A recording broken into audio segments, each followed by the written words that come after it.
if you like that kind of thing. So I'm going to start by sharing my screen, and then we will proceed. And now, unless, oops, from beginning. And one more thing I need to do.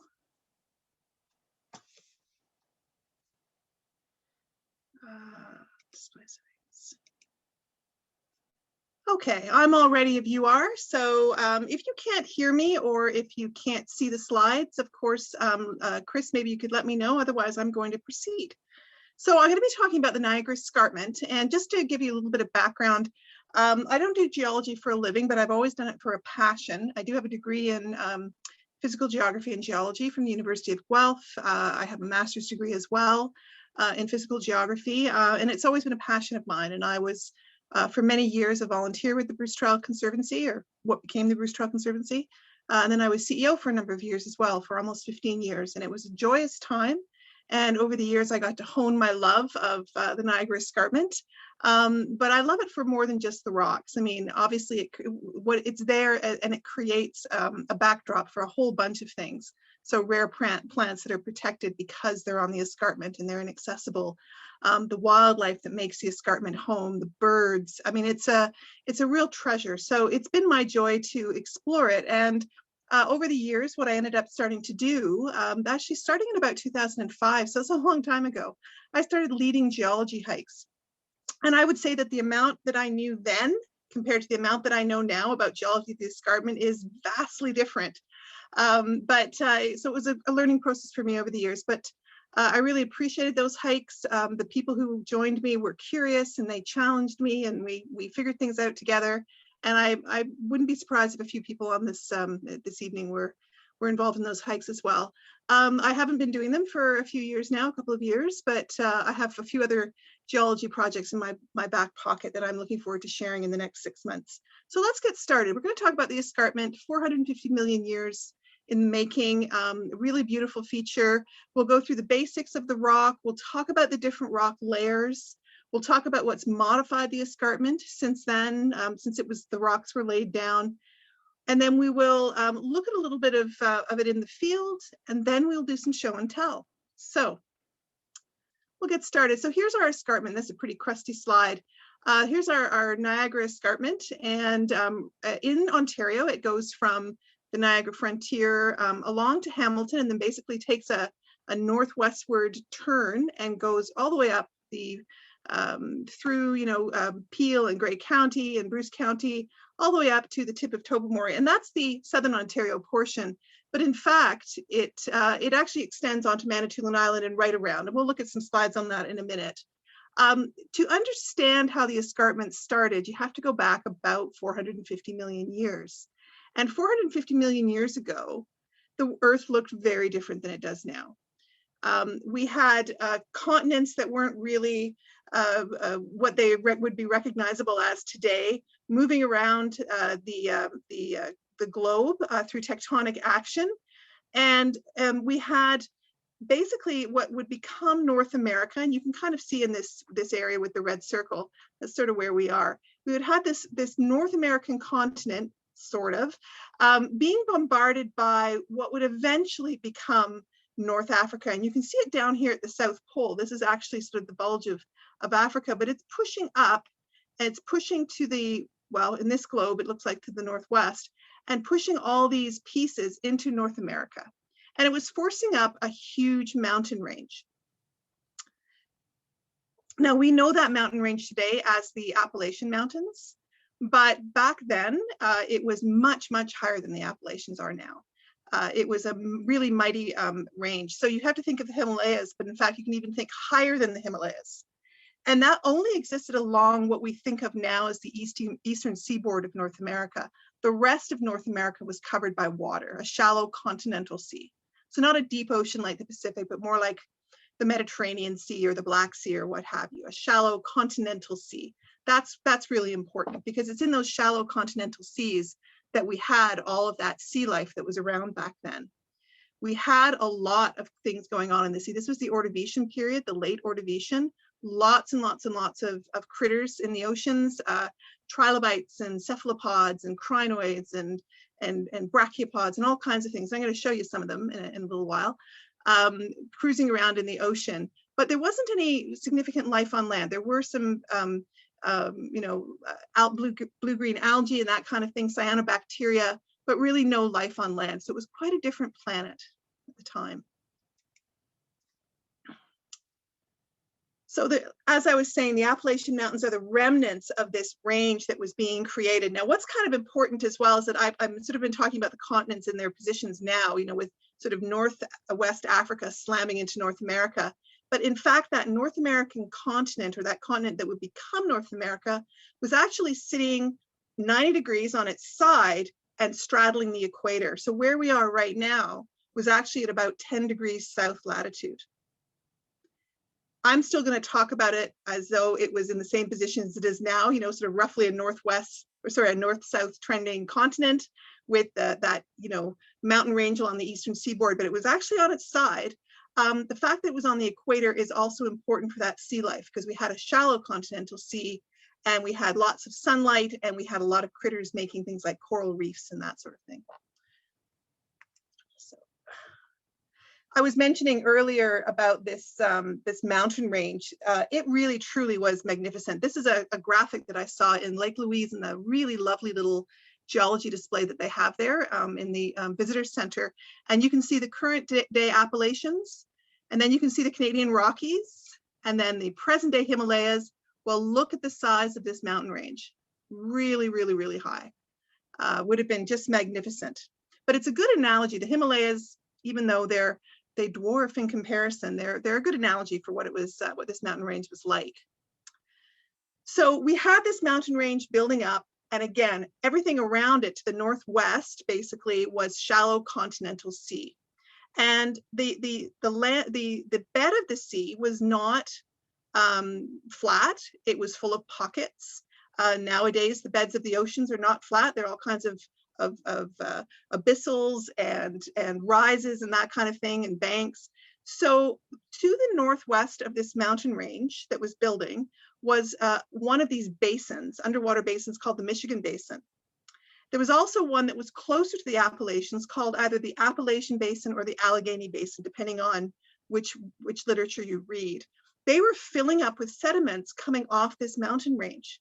Right, just like nowadays we have the Himalayas and we have big rivers like the Ganges coming off the Himalayas, bringing all kinds of sediments, and they spill right into the Indian Ocean and dump all those sediments. So that was happening back at this time, starting about 450 million years ago. Sediments were being pumped into these shallow waters just off the mountain ranges.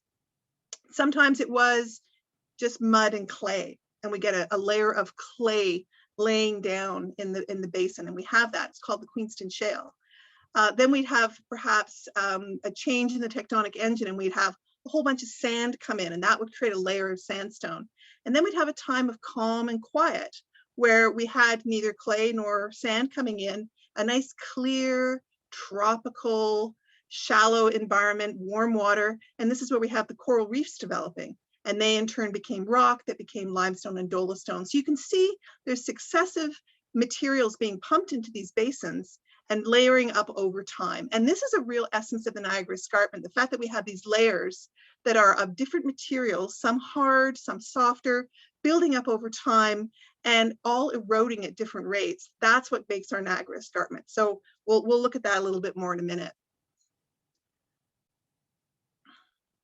So here is our Niagara Escarpment in a larger sense, and it does make this really, really interesting the horseshoe almost, if you will, coming around. And in fact, it does continue on all the way around and back again. It's just so deeply buried under glacial sediments from the last glaciation. I've lost my, hang on a second. Don't know what that is. I don't know what fish gator is, but let's continue on. So we have this circular feature. It's just, like I said, very, very buried under layers and layers of till that was brought by glaciation about anywhere from sort of 10 to 20 to 100 million years ago. 10 to 20,000 all the way up to about 100,000 years ago, sorry. But I want you to look at this map and see something that's kind of interesting. You can see the arc of the escarpment that's actually following one of those basins called the Michigan Basin, and it's nice and circular. But if you look down here, right where you are, I'm in Guelph right now, so I'm not too far away. Right where we are here, all of a sudden the escarpment scoots off to the east. And I don't know, I mean, some of us lie in bed and wonder about these geological questions. I know I did. Why does the escarpment change direction there? And the reason it does that is that there's actually another basin. I showed you on an earlier slide. It's called the Allegheny Basin or the Appalachian Basin. And so these basins were like depressions in the sea floor. The water level was the same right across, but these depressions caught different sediments. So the one that was closest to the source, and of course the source is that rising Appalachians, took a lot more different kinds of sediments. They got pumped in and they settled out and didn't all make it into the Michigan Basin, into the next one. So it's created a really interesting conundrum for those of us who are trying to explain the geology of the escarpment. Actually, I'm going to come back to this in a minute. Let's scoot along here. So we have this, again, that we have this curve with these funny little dog leg at the bottom at Lake Ontario. And if you look at this diagram, it's probably the closest approximation I can show you. It shows the Appalachian Basin and it shows the Michigan Basin. And if you kind of look at the general trend of them, there's the Michigan Basin, roughly circular, and there's the Appalachian Basin butting up against those rising mountains. And Hamilton's right in the right at the sort of the intersection there. And what it's done is it's meant that there are different rock layers in the Appalachian Basin rocks than there are in the Michigan Basin rocks. And it's a lot more complicated in the Appalachian Basin. So here's a neat example. And we're going to look at these layers in a minute, but this is a stratigraphic column. So this shows the different rock types in the Owen Sound area. And at the very top, we have what's called a Dolestone layer, which is like limestone. At the very bottom, we have a shale layer with the dashes. We have a couple of other Dolestone layers. We have another clay layer, shale layer, the Cabot head. But there are basically 5 layers in Owen Sound, and it's dead easy to go out there. I can lead a geology hike, find the 5 layers. You can even tell the difference between the Amabel Dolostone and the Fossil Hill Dolostone and the Manitou. It's really, really easy. But if you come down to Hamilton or Waterdown area, as we start to get into that basin that was closer to the Appalachian Mountains, there are a few more layers. So the Amabel is actually called the Lockport from Hamilton to Niagara. It's the same layer, so we'll just call it the Lockport Amabel when we talk about the Hamilton area. But the Lockport Amabel is there, slightly different, but it's mostly the same as the Amabel. Then below that, though, is another layer, the Rochester Formation. Where did that come from? Well, it's one of those thinner layers, represented more variable times, closer to the source of all the materials coming into these basins. Then we have the Renault Zone. The Renault is kind of the same as the Fossil Hill, so okay. So that's not an additional one. But then below the Cabot head, we have the Manitou, okay. And then we have another one called the Whirlpool. So we've got extra layers there. So in Waterdown, there's now 7 layers. And then it gets even more complicated. As you get down towards Grimsby, you've got this Deque formation sort of slipping in near the top. And then you've got a Rondequoit, which kind of slips in between the Rochester and the Renaults. And then you have these other ones, Niagara and Thorold and Grimsby. And it is really, really complicated because it's hard to tell the difference when you're in the field and it's just a lot of mud and gray rock. But it does make it a little bit more interesting, I suppose. And I do like a challenge, but I thought I'd mention that. If I was doing this presentation in Owen Sound, I probably wouldn't go into this detail because most people wouldn't have noticed this strangeness. But, you know, being in the Hamilton area, you're going to see a lot of different layers. And there is a change in direction of the rock, and maybe you've always wondered why. And I can't read the audience, but I'm hoping that some people are going, ah, I understand. So let us move on. So let's get back to the rock layers. If we're looking at the edge of this Michigan Basin, so we're just going to talk Michigan right now because that sort of simplifies things, but know that there are other layers in the Allegheny Basin. So the edge of the Michigan Basin is, for the most part, our Niagara Escarpment. And this is going to be sort of your roadmap for understanding the escarpment. And this is a really sort of, it's like a cheat sheet. So you remember I talked about the Queenston Shale. It's the bottom layer right throughout the escarpment. It's always the bottom layer, so it's nice and consistent. And then we have the Lockport Amabel Dolostone. It's always on the top for the most part. There are a couple of exceptions, but we don't need to get into that. So those are the two types of bread that make the sandwich. In the middle are all the mixed beds, and that's where you have layers that differ depending on where you are in the basins and in the depositional environment. But I'm going to keep coming back to this diagram because I think it'll help ground you in where we are in the stratigraphic layers. So let's start by starting at the very bottom in elevation. This is the Queenston Shale, and this is at the Cheltenham Badlands near Inglewood. This photograph was taken some years ago now. There's a new viewing platform at the Badlands. This was actually a photo I took on a hike back in 2005 when the whole area was open. Now, this layer is exposed here because the rock that's above it has been stripped away. It's been eroded away over the last probably 200 million years, a long time ago. That rock was laid down a long time ago, and it's been eroding for a long time. But if you continue to the west, you'll get to the next higher layers, and that Queenston Shale just keeps going, but it's underneath them and it's protected. But here it's been exposed and the vegetation's been stripped away. And there it is for all to see. It's really quite remarkable. It looks a lot like clay. It looks very smooth and these big wide stripes. But in fact, if you took a fresh cut into the Queenston Shale, whoop, oh, sorry, I'm used to doing this in the field, not on presentations. The Queenston Shale was, as I was telling you about this Himalayan-sized mountain range, this layer was actually clay that was coming off the mountain range. So imagine again, the Himalayas with the Ganges River spilling into a big delta in the Indian Ocean. We had a very similar environment there with the Michigan Basin and the Allegheny Basin 450 million years ago. We had this area called the Queenston Delta. It was just a lot of mud. It was red because there's a lot of iron in that rising mountain range. And it settled out very gradually and slowly and consolidated into clay shale. So very similar environment. There I am back in 2005. There's now a viewing platform at the top where this little sign is, but I'm here with the Geology Hike group. And like I said, if you cut into that clay, and this is at a research site, I didn't create this photograph, but you can see that it actually is more like rock. It becomes more like mud when you start to get it wet and you smooth it, but it does have a rocky look to it. So it is a bedrock, it's not soil, and it has been there for 450 million years. Now, the feature itself at the Badlands is very young. It's only about 100 years old, and it was exposed due to overstripping. But the rock itself, this clay layer, the shale layer, is about 450 million years old. The gray-green stripes that you see quite often in the Queenston Shale are just because of groundwater conditions that create an anoxic environment. So the iron in the clay oxidizes to red, but in certain conditions it's anoxic and you get these green stripes.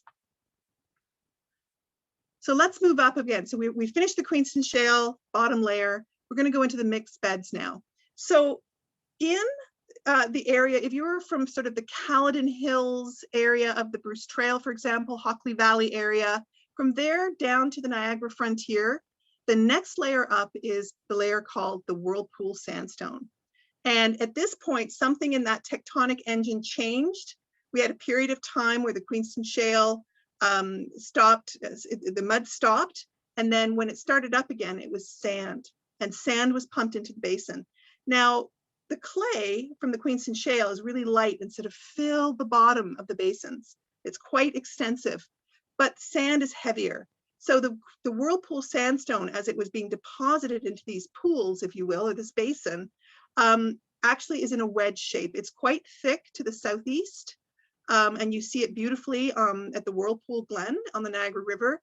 But by the time you get up to north of the Hockley Valley, even Creemore area, it's only a few inches thick. So it's a wedge shape. It's a beautiful layer. And we don't have to go, this is, I think, looking at it in somewhere in the States.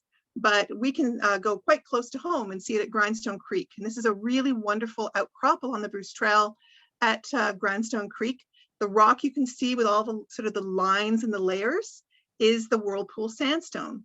And it's sitting on top of the Queenston Shale, which is at the bottom. It's below this big rock that's fallen. The Queenston Shale is softer. It's more easily eroded. So it's actually been eroding away and undercutting the Whirlpool Sandstone, which is one of the ways that the escarpment has been maintaining its steep face, is this undercutting of the softer layers. So I'm sure that many of you have been here. It's a really terrific location, but something that you might find really interesting, especially as naturalists, is that the point between the top of the Queenston Shale and the bottom of the Whirlpool Sandstone marks a time in history about 440 million years ago. And this is the boundary between the Ordovician period and the Silurian period, 440 million years ago. And these boundaries between these huge eras, huge geological eras, are usually defined by extinction events. And indeed, at that point in time, 444 million years ago, something like 60 to 70% of all the life on Earth went extinct. And it was due to glaciation effects that caused the water levels to drop and a whole bunch of other changes. So it was a really tough time. There was about 10 million years of heavy glaciation before it started to melt again and life started to recover.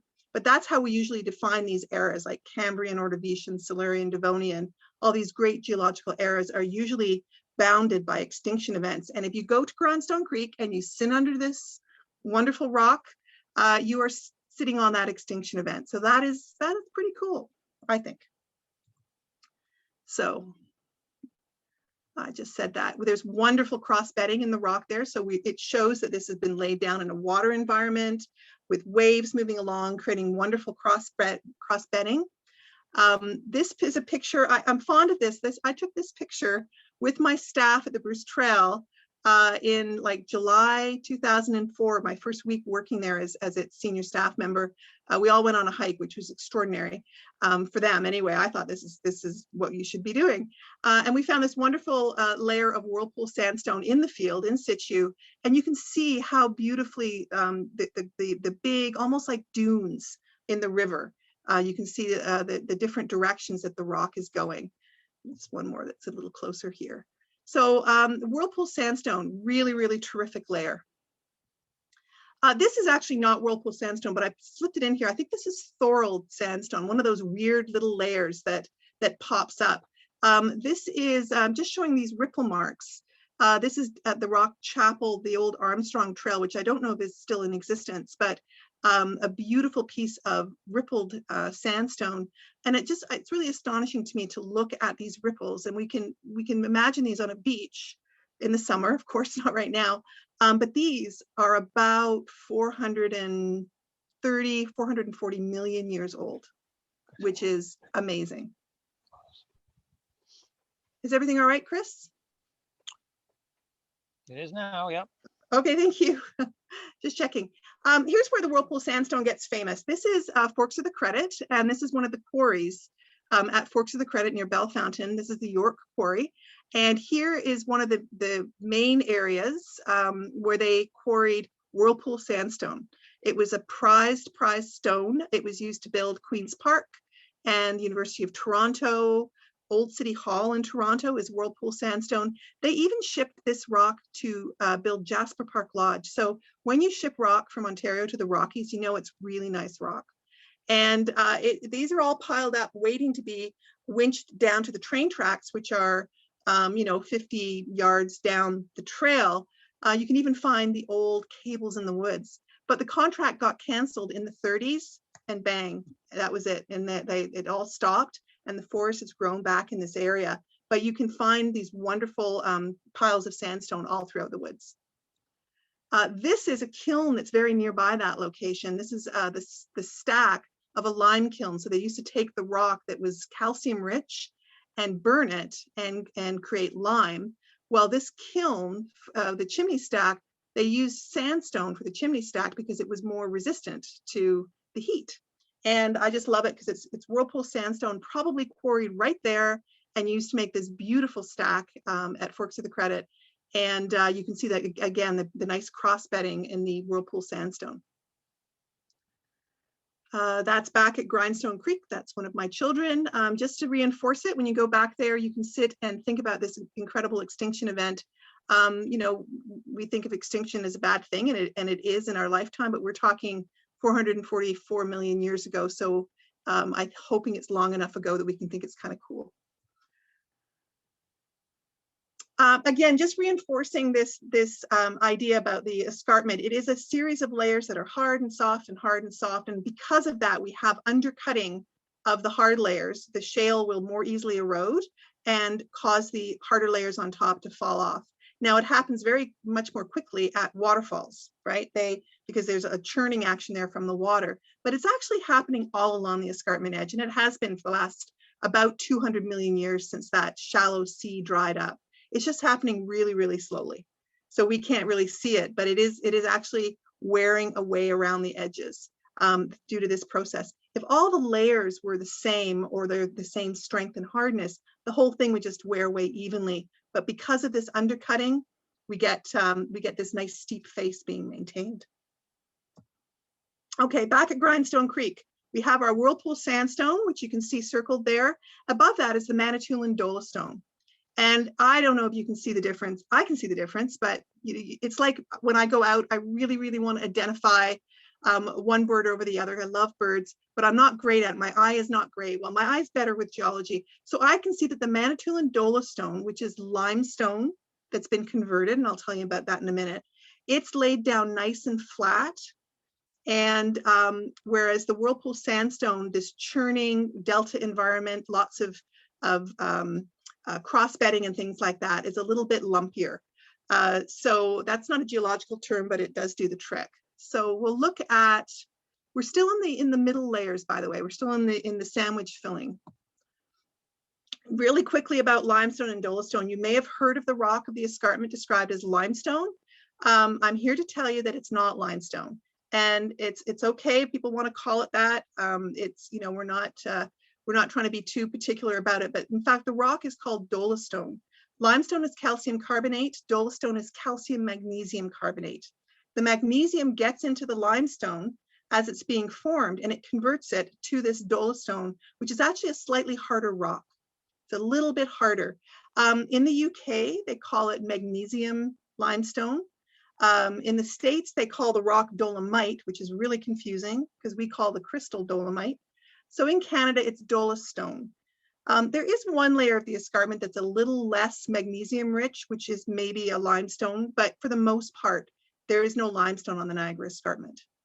So that might be new to some people, but you'll see it all the time on signs. It used to drive me crazy, and then I grew up.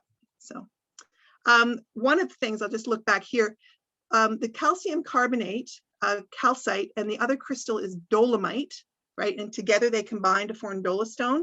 They look very different. I'm going to show you some pictures of them in a bit. But when you fracture them, they fracture into these cubes that are actually slightly squashed. They're rhomboids. So that's one of the reasons we get these really nice big blocks on the Niagara Escarpment, nice big squarish looking stones. We also get crevices that form on these really, really straight lines. And it's because of the crystal nature of the rock. The crystal nature of a rock will dictate what the rock looks like in a macro form. For example, at Killarney, the rock is quartzite. When you fracture quartz, it fractures in a curved shape. And that's why the hills are all lovely curves. So the crystal nature of the rock is very important. So I'm still looking at the Manitou and Dolostone here. This is a geology hike a long, long time ago now. Here it is up at Rush Cove near Lion's Head. Nice, flat layer. Very stable lagoonal environment. The fossils in it are little tiny shells for the most part.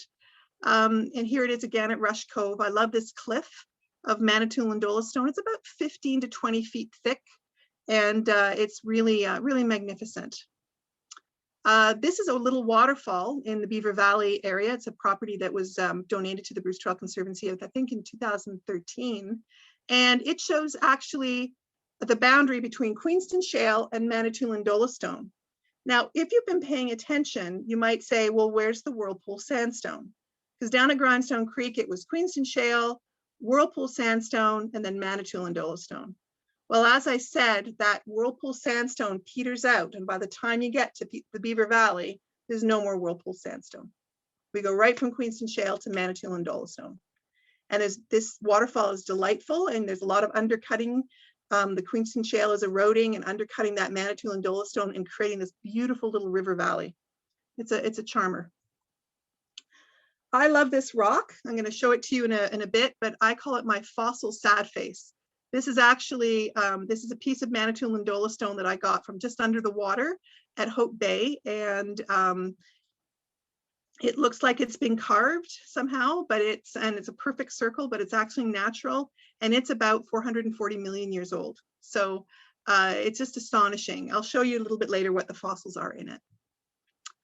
So here we are moving along. We're still in those mixed beds. This is another layer that I love that comes right down to Hamilton. This is the Cabot Head Shale. And it's named for Cabot Head on the Bruce Peninsula. And you might have noticed some of these other names, Manitou and Dolestone, Whirlpool Sandstone, Queenston Shale. Rock layers are named for the prominent areas where they're studied by geologists. It may not be the absolute best area, but it's where the major studies happened. So they're called type areas, and the type area for the Cabot Head Shale is up here at Cabot Head on the Bruce Peninsula. It's very much like the Queenston Shale. This is the shoreline at West Bluff at Cabot Head. And you can see that it's very similar to the Queenston Shale. It's a red, muddy looking clay-like layer, but it has a lot more of those anoxic, non-oxidized layers within it. It also has, every once in a while, you'll get a limestone dolostone lens in it when we had some clearing of the water. But this represents, again, after the Manitoulin, this nice clear coral reef developed, suddenly more mud came in and we had the Cabot Head Shale being laid down. That little nodule in this picture is a nodule of celestite. Nope, sorry, it's gypsum. I'm getting my layers mixed up. It's gypsum. I'll show you some of that a little bit later as well. We have the Cabot Head Shale is this layer down below this thicker rock layer. This is the rock layer that I really, really love. It's called the Fossil Hill Dolostone. You only find this from the Beaver Valley north to, well, onto Manitoulin, actually. It's a beautiful layer. We're still in the mixed beds, but we're getting pretty high up now. I'm just going to skip back. It's the same layer as this Renault formation that you have at Webster's Falls. And I put this little stratigraphy chart beside it because you can see the water comes off of Webster, down the river, Spencer Creek, goes over the Lockport Formation, grinds away a bit at the Rochester, and then bounces off this ledge of dolostone called Irondequoit, which is a really terrific layer. So you can sort of see it there. I've tried to line them up. And then below that is the Renault Formation. And that is the same time period, roughly the same conditions as the Fossil Hill Formation. Has some of the same fossils in it as well. So we'll get back to it. One of the fossil types that's in it are these little tiny brachiopods. They're a little bivalve. They're like a little mussel. And if you find them in the field, it looks like you found little dinosaur prints or bird prints or something like that. What it actually is, I'll try to trace one for you. Here's a good example. Here is the brachiopod, and there's like a bit of a hinge there. So the shell's all worn away and you're just seeing the inner cast of it. There's one there. There's another one here. You can see it coming around. These are little brachiopods. They're called Pentamerus oblongus. Here's another one here. And they're very common to find in the Fossil Hill Formation. They're a delight. We have Halocyte fossils. I'm going to show you some of that. Syringipora, organ pipe coral. Again, you're going to see some of that as well. This is a good one. This is Stromatoporoid, and not to be confused with stromatolite, completely different. Stromatoporoid is a silica sponge. So this was an animal, a sea sponge that fossilized, but it was silica rather than calcite. So as it fossilizes and condenses, it actually creates little chert nodules. Chert is just silica, quartz, and this is where you get a lot of the arrowheads that were extracted on the Niagara Escarpment are from the silica sponges, these fossils that you find in the Beaver Valley and Owen Sound area. Really, really amazing. And if you feel them, they're very, very sharp. They do feel like glass or silica. We're down now in the Hamilton area, or the actually the Short Hills area, Rockaway Falls. And this is a really thick layer of Rochester Shale. We don't have Rochester Shale past Hamilton. It just exists between Hamilton and part of that Allegheny Basin. It's a shale layer, but one of the things it has in it, it's very, very hard to find trilobite fossils on the Niagara Escarpment, but the Rochester Shale has them. And one day I was out back in 2013 at Burley Hill in St. Catherine, where there's a road cut, with a bunch of other collectors. And my mother, who is a botanist, said, "Dear, is this one any good?" And it was a beautiful example of what's called Trimeris delphinocephalus. And I'll show you that live as well, or not live, but you know what I mean. It's not unusual to find these, but it is unusual to find them with their heads. The head is this part here. It's called the cephalon. There's the head, there's an eye, the other eye is over here. You find a lot of them with just the thorax and the tail end, but you don't often find the whole thing with the head. So that's kind of exciting. So where are we now? Aha, we've reached the top layer. So now we're up in that Lockport Amabel Dolostone. This is an old baldy. This is where we have that iconic thick Dolostone cap rock of the Niagara Escarpment. Now it is still a little bit different. I said Lockport Amabel. From Niagara Frontier to Hamilton, that layer is generally more flat than when you see it from Hamilton North. And there's a reason for that. From Hamilton to the Niagara Frontier, when that layer was being laid down, we had a very stable basin. So it's a very flat layer.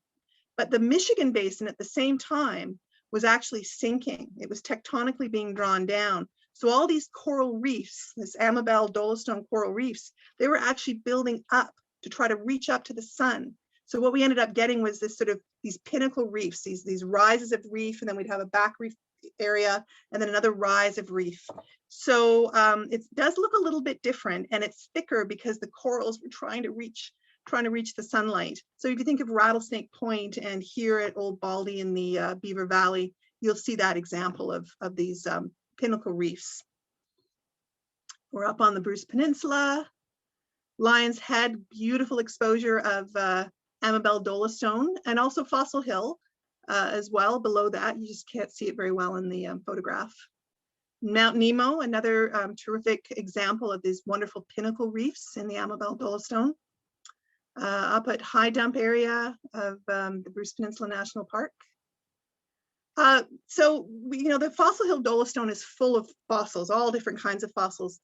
The Amabel is easy to identify because of its lack of fossils. There's very few fossils in the Amabel, except for crinoids. You get a lot of crinoid pieces. Crinoids were an animal. They look like a plant, but they were actually an animal. They were made up of little tiny discs called ossicles.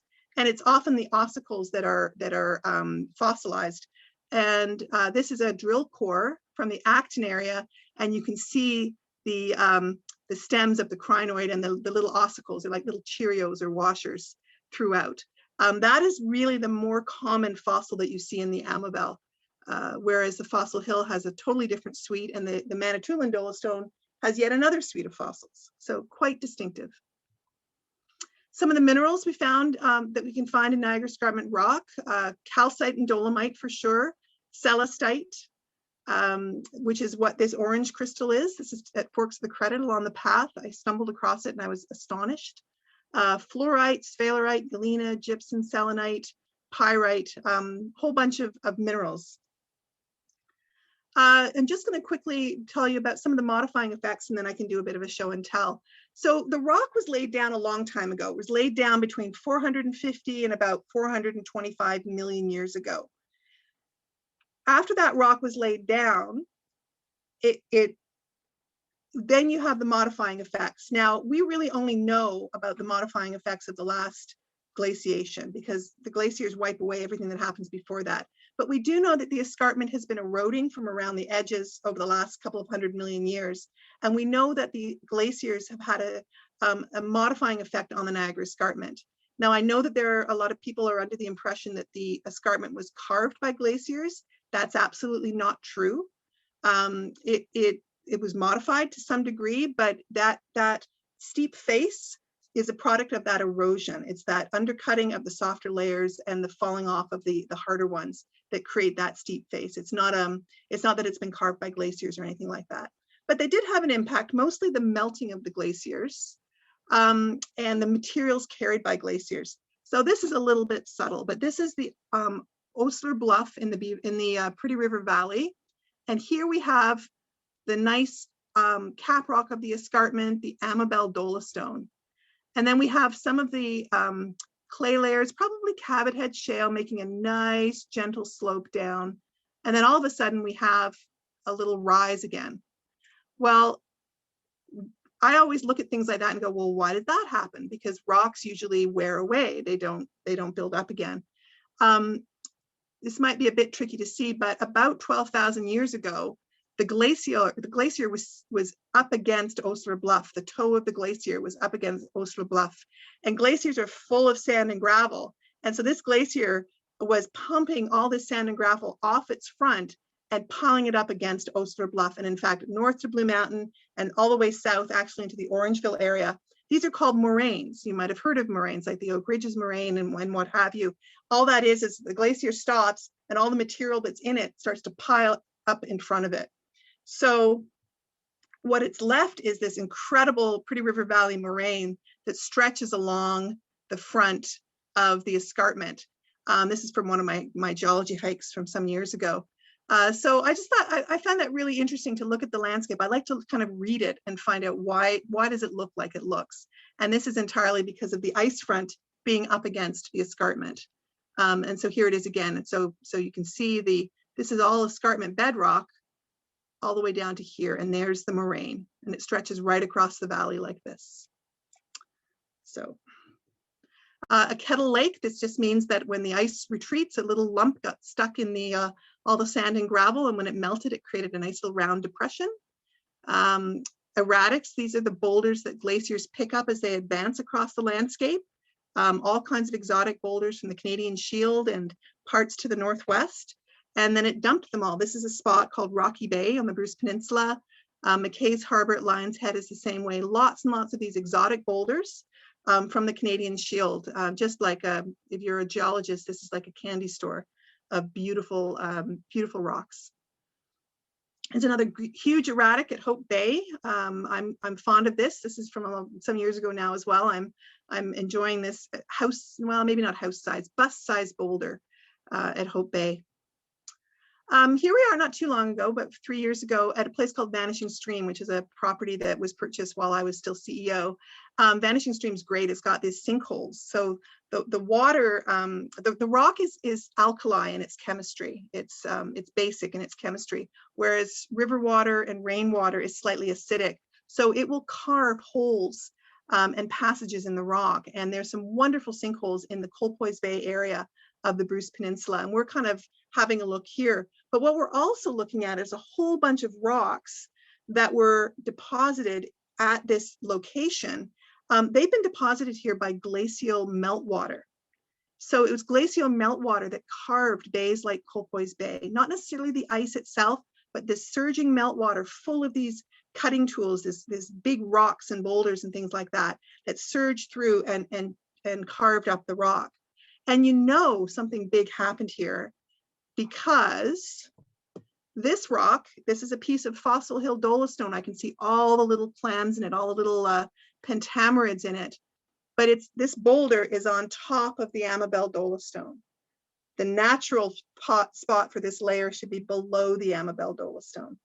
It should be underneath it. So it's been plucked up by glacial meltwater and put on top of the Amabel Dolostone. One of those geological oddities that geology geeks like me find kind of cool.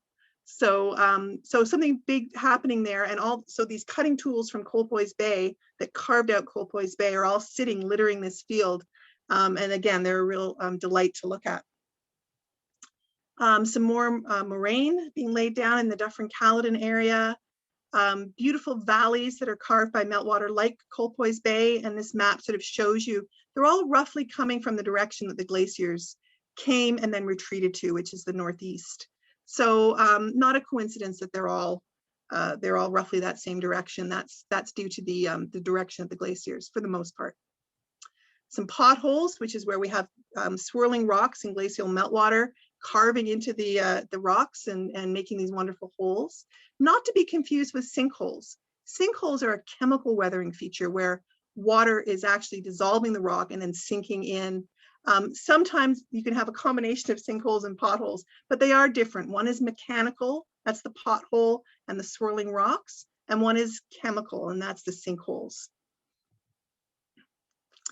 We used to have higher lake levels. You can see right after the glaciers left, we had a fairly reasonably high lake level called Glacial Lake Algonquin.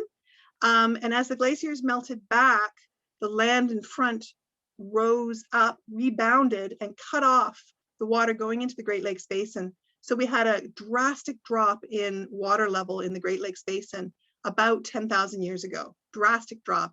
And the First Nations people of the Bruce Peninsula have stories in their oral tradition of their ancestors walking to Manitoulin Island. And sure enough, they have found artifacts now 150 feet below water level from these migration routes 10,000 years ago when the water levels were so low. They were bounded again to be higher than they are nowadays in the Lake Nipissing stage. And then we have a level, now of Georgian Bay. But this is just to show you that these lake levels go up and down, and we can see the signs of that. So we have on the right one of the famous flower pots at Georgian Bay, which is roughly at the water level, and you can kind of imagine water pounding away and carving that rock. But this little flower pot on the left, this is in the Beaver Valley, high up, probably 200 feet higher than the water level now of Georgian Bay. It's a delightful little flower pot. It's in the Manitoulin layer. It's nice and thin bedded. So you can see that there are changes in the water levels over time. This is the Grotto, which is quite famous in Bruce Peninsula National Park, very close to the water line, being continually worked by waves. But then we have Williams Caves in Lion's Head, which are probably 50 feet in elevation higher than today's water level. These were carved 5,000 years ago in the Lake Nipissing stage. So the water has gone up and down over time. One of Williams Caves. Can't go in them anymore. This was when we were buying the property back in, I think, 2009 or so. Bootlegger Cave is another one quite high up off the water now at Cave Point on the Bruce Peninsula National Park. It's a sign that there were once much higher water levels, doing all their work on this wonderful old rock. With lots of crevices on the escarpment. I think that's one of these sort of iconic things at the escarpment. Again, if you think of the crystals that make up the rock, that have those nice cubic shapes, you get nice straight lines as the lines of weakness in the rock. And they can widen over time, and we get beautiful deep crevices on the Niagara Escarpment. Rattlesnake Point is a great example. This is Duncan Escarpment Nature Reserve, Mono Cliffs, lots of terrific places to see crevices. This is a great spot near Owen Sound called the Boyd Crevices. It looks like someone's laid bricks, but this is actually natural. The rock has been splitting apart through water getting in and then freezing and expanding, pushing it apart. Next year, more water gets in, pushes it apart some more. And over time, these cracks widen and create some really interesting landscape. This is an interesting one on the left. You go down a crevice and then you come out on a sea cave or a lake cave, I guess. This is near White Bluff and near Lion's Head. So lots of interesting things that have happened just in the last several thousand years on the escarpment. This is Colpoys Bay, one of my favorite little spots. You'd never know to stop here, but if you're ever going up to the Bruce Peninsula, if you put your car right beside the sign for Colpoys Bay and then walk to this little ditch, it looks like a ditch, what you'll see is a stream coming down and then sinking into a number of sinkholes. So right now it's sinking into this back one. There's another one here. If the water's a little bit higher, there's a few more off to the left as well. It's amazing. And it goes under this rock and then comes out about 2 yards, 3 yards downstream. And it surges out from a little spring. So it's kind of going through this Swiss cheese rock and then appearing again. It's just wonderful. So this is it disappearing into the rock. And my friends with their dog are standing on on the top. Sometimes when the water's high enough, this will be covered, but right now the water is going under this rock. But I took this picture not to show it going under the rock, but if you have a look, you can see all these lines scratched on the rock. That is, that has been left behind by rocks in the glacial meltwater scouring the rock, which I think is really, really neat. So it's another sign of those glacial events that were happening in the last, happening about 10,000, 12,000 years ago. So those are called glacial stria, or striations in the rock. Okay, so I am going to now just take a quick break. I'm going to switch and show you some real live fossils and minerals. So just bear with me one moment.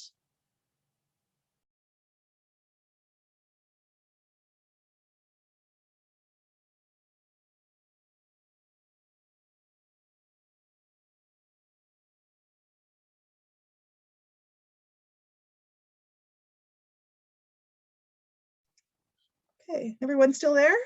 I'm going to assume you are, unless I hear otherwise.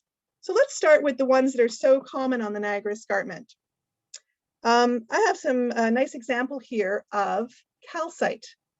And now most of these specimens I'm going to show you, I acquired through permitted digs at quarries or from collections. I purchased them from collectors that had them. I was particularly interested in Niagara Escarpment rock, so I amassed quite a collection of them. This is one that I purchased, but it is from the Flamborough Quarry, just up in Dundas, on the top of the escarpment.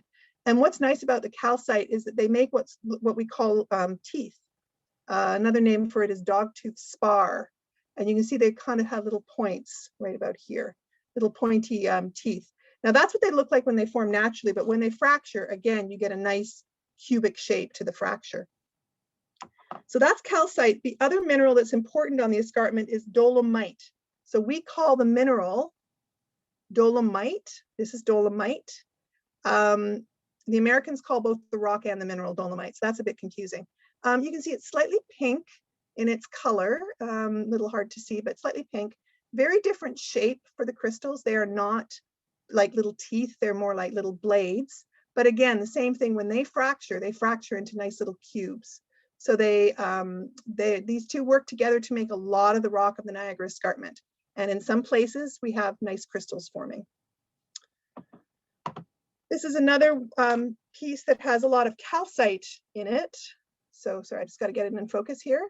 So calcite is this lovely translucent stuff that you can see in the rock. But if I turn it to the side, you have a mineral here that's very black and very kind of inky looking. That is called galena. And galena is a lead-based mineral. And there's another one that's called sphalerite, which is a brown mineral. I don't have a sample of it, but sphalerite and galena are where we got a lot of the zinc lead mines on the Niagara Escarpment, particularly in the northern Bruce Peninsula. There was actually a market for these little bits of lead-bearing minerals and zinc-bearing minerals at one time. So this is a nice piece that has both calcite and galena in it, and it's from, again, I think Flamborough area. This is one of my favorite rocks, and this astonishes me that it's from the Niagara Escarpment. This rock, let's just wait till it gets into a nice view, is called celestite. And a lot of the celestite in the world comes from Mexico, but this is our little Niagara Escarpment celestite. This came from the Flamborough Quarry as well.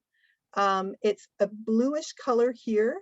It's a really lovely mineral. It's not so common to see, but when you see it, it's just a real delight. The minerals that are around it over here, this sort of whitish minerals, those are calcite, little tiny calcite crystals. But what's neat about the celestite, I'll just leave it there, is that there's also a quite rare orange celestite on the escarpment in the Georgetown area. So this is the same mineral composition, but with slight impurities in it to give it an orange color. And open this a bit. It's in the Dolestone, but it is orange celestite. This is quite rare. I know this looks like a big lump of rock, but it's quite an important piece of rock from an old quarry that no longer extracts. So these are pretty valuable pieces to have. So that's celestite, very rare to find. You don't typically find them if you're just walking along the escarpment, because these minerals are actually pretty fragile to weathering. A lot of these are only found if you go to quarries where it's fresher, they haven't been exposed for thousands of years. That's where you find them. These are from the Queenston Shale and from the Cabot Head Shale, and it's gypsum nodules. So what would happen as these clay layers were being laid down is you'd get pools that would dry up, because we're talking a delta environment.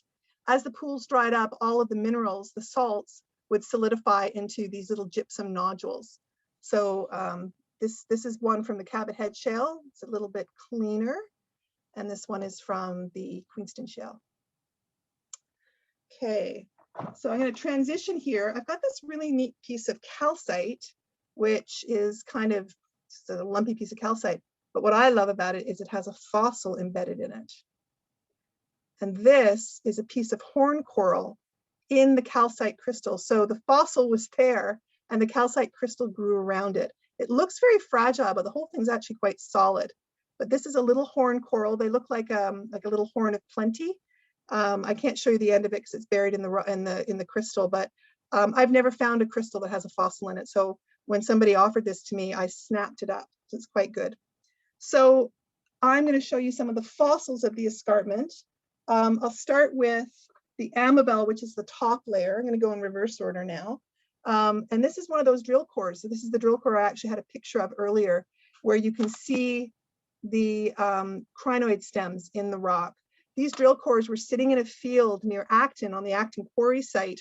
And I was on a committee reviewing their application. I was with the Niagara Escarpment Commission for a couple of years. And there's a big pile of drill cores. And I couldn't believe it. And I said, may I take one? Oh yeah, you can take one. So I was quite thrilled to get it. And it fractured, it's actually in two pieces, and it fractured right where all the fossils were clustered, because that's where it was the weakest because of all these fossils. So I'll show you the Manitou next, just so you can see that this is a real rock, no faking it. This is my fossil sad face. What it is one of those horn corals that I just showed you in that rock that had the fossil with the crystal. If you look at them on end, they're very round, right? And they go down into like a cone. They're like an ice cream cone, I guess. So we're looking down the ice cream cone of the horn coral. The two eyes are also horn corals, and the mouth is a brachiopod. And it's just somehow 440 million years ago, fossilized in this perfect little shape. So my fossil sad face. All right.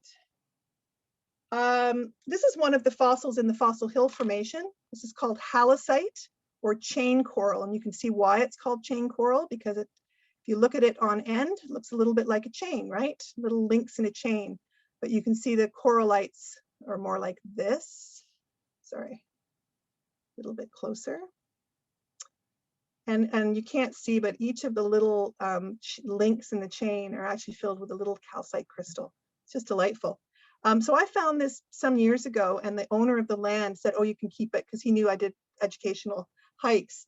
But then more recently, I was out with another landowner, and we found this. I wish I could hear the ahs, because I know it's a pretty impressive piece. This is another larger, much larger piece of halocyte chain coral found up near Owen Sound, and it's just a gorgeous, gorgeous piece. A great educational piece, and it's just, for me, it's just a treat to have. I was so grateful to get it. So that's halocyte or chain coral, and this is in the Fossil Hill Formation, about 430 million years old. Another one in the Fossil Hill Formation is called favosites or honeycomb coral. So this is favosites, and you can see why they call it honeycomb coral. It's a pretty common one. You may have seen these elsewhere or in books. And this is a lovely piece of favosites, honeycomb coral. Again, the same layer, could have been right next to it, right next to the halocyte. Again, this is a little piece of what's called, what's called Syringipora or organ pipe coral. And I found this on a geology hike, and I thought, I think that I can take this little tiny piece. What I like about it, the Syringipora, is that there's no matrix in it. There's no rock. It's just the coral. It's very, very light and really quite delightful. But then a few years later, I was on a geology hike, and one of the hikers came up and said, look what I just found. And this is a huge piece of Syringipora, or organ pipe coral. Same thing, just a really, really large, again, a good showpiece, really interesting piece. So that's the organ pipe coral. So you've seen Halocyte, you've seen Favicite, you've seen Syringipora. I don't have, oh, I have a bit of a sponge here. So this is the Stromatoporoid, the sponge, the sea sponge that condenses down into chert nodules, which is kind of interesting. And kind of the pride and joy for those of you who like these kinds of things. All these other fossils that I've shown you, I think are really great. They're mostly corals, some brachiopods as well.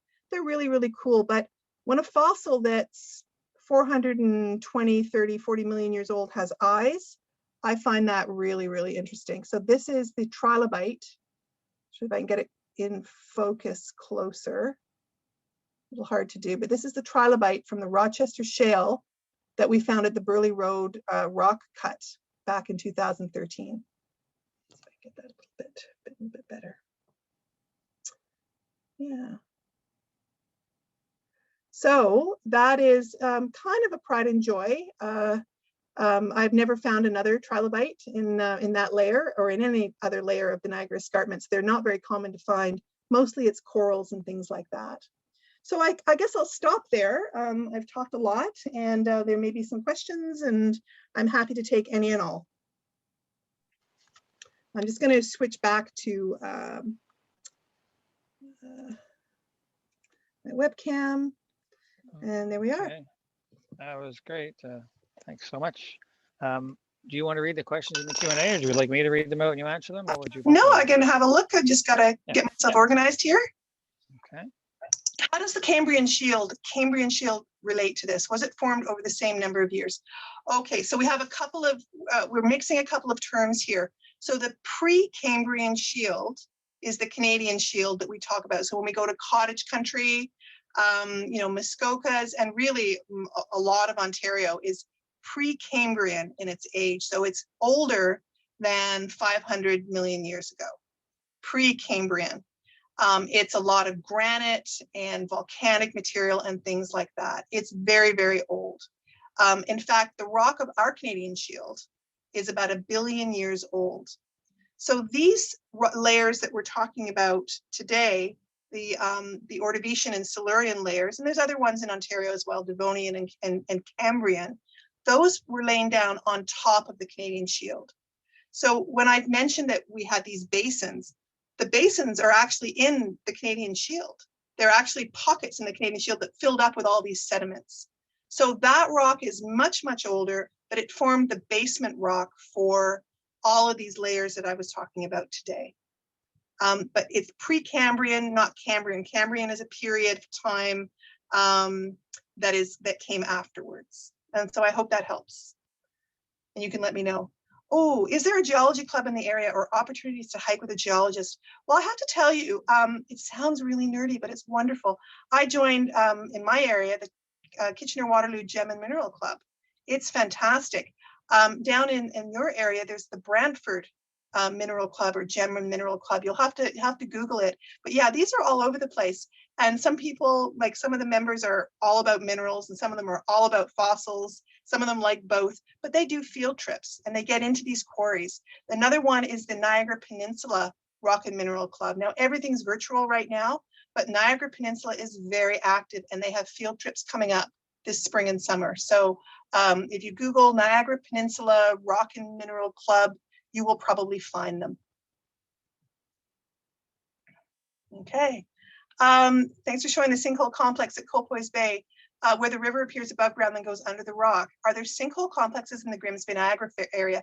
Absolutely there are. So one of the more famous ones is at Aramosa Karst.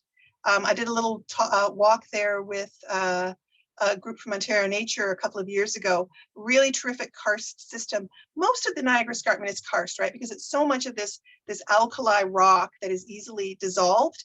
But to have really significant sinkholes and significant reappearing streams, we're talking the Aramosa karst area, so up Stony Creek on top of the escarpment, lots in the Beaver Valley and lots on the Bruce Peninsula. But I've also found them. I've found sinkholes and springs in Dufferin Highland area of the Bruce Trail. You can find them. They're just not as prominent as the ones I mentioned. So I hope that helps. If you were to dig down below the sedimentary layers that are in Southern Ontario, would you come to the rocks that are similar to the Canadian Shield? Absolutely. Those are the basement rocks. So it's into those depressions in the Canadian Shield that these layers were laid down. Okay. Is there a boundary layer that corresponds to the Permian extinction 268 million years ago? No, not in Ontario. We don't have that layer. The youngest rock in Ontario, well, in Southern Ontario, the youngest rock is Devonian in age, which is before the Permian. And there is some that's slightly younger in Northern Ontario. There's a basin there as well. But I'm not sure if the rock was just never laid down or if it was laid down and it eroded away. But we don't have any rock, any Permian rock in this area at all. And I got to be honest, I'm not sure I know of any in this side of Canada either, but I could be wrong about that. Definitely not Ontario. How far down then to get the Canadian Shield bottom layer? Oh, this is such a great question. So it's dipping down. So let's talk about Southern Ontario. We know where the edge of that is, right? So the younger rock, the sedimentary rocks, butt up against the Canadian Shield along that boundary. So Burley Falls and you know, up to north of Lake Simcoe and that kind of thing. So we know that at that point, the Canadian Shield rocks are starting to dip down and form this basin into which the rock layers are laid down. I happen to know, and you can look this up, maybe get more information, that when they were building some of the big bank towers in Toronto, the footings actually hit Canadian Shield rock, something like 200 or 300 feet down. So there's actual, you know, if you go down far enough, you'll find it under Toronto, and they have found it building some of the big bank towers. By the time you get to the center of the Michigan Basin, or close to the center, so let's look at the bottom of Lake Huron, there's actually an old meteorite impact site, which might have something to do with why we have this basin, but it's hundreds and hundreds of feet down at that point.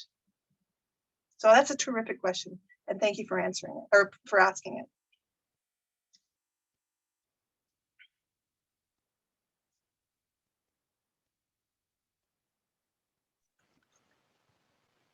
Anybody have any questions? Anybody want to answer or ask a question instead of just typing in a question? You can just raise your hand and I can unmute you. I hope that wasn't too short. No, that's fine. That's good. Yeah. Yeah, it did varies in length, so that was great. And before I go, I will Very show good. you a slide that has a link to an article I wrote some years ago that might be helpful for everybody. Oh, great. That'd be good too. Yeah. Okay. Are there any more questions? No? Okay. Doesn't look like it. No. Why don't I just share my screen for one last minute here? Great. And whoops. Now I've got that same problem again, but I will conquer it. That's not it. I'm sorry, I just have to scoot through some slides here. Just an example of some of the handouts that I have for my geology hikes, which I hope to do again at some point. But I'm going to find, yeah, here we go. So in the spring 2015 issue of Bruce Trail magazine, I did an escarpment geology article when I was CEO at the time. And if you go to brucetrail.org, resources geology, you will find that piece. If you just Google, yeah, Bruce Trail geology, maybe put Beth in there, you should get to this article. And it's got a nice little summary of the major layers of the escarpment. And that's it for me, unless there are more questions. Oh, it looks like there's another question. Oh, you're welcome. Thank you. It's so different not doing it live because some of the stuff is dramatic. Yeah. Oh, but I'm waiting for the oohs and ahs. Exactly. Thank you, though. I just see some smiles and just, you know, yeah, exactly. It's so different. It's really, Oh, there's another Oh, question for you there. yeah, dolomite is, well, it's just it's just the terminology that we've come with. So you might have heard in Italy of the Dolomites, right? And those are mountains that are made of dolostone rock, what we would call dolostone. The Canadians, the Canadian geologists have just tried to be really clean about what they describe. They call the crystal that makes up the rock is called dolomite, but the rock itself is dolostone, just to differentiate the two. The Americans call them both dolomites. That's a bit confusing. And around the world, they have different names. We're just, the minerals make up the rock, right? Rocks are assemblages of minerals. So the dolostone rock is dolomite crystals and calcite crystals. Does that help? I hope it helps. Yes. Yeah. Okay. Sure. Okay, Yeah, great. so, Thank yeah, you, Nora. there you go. I know, so it's strange. Feedback. Yeah, we're well, that was great, Beth. Thank you so much. We actually are toying with the idea of having a social half hour before the actual meeting. As you know, this is a webinar, so people can't participate other than through the Q&A. So hopefully getting that going in the near future.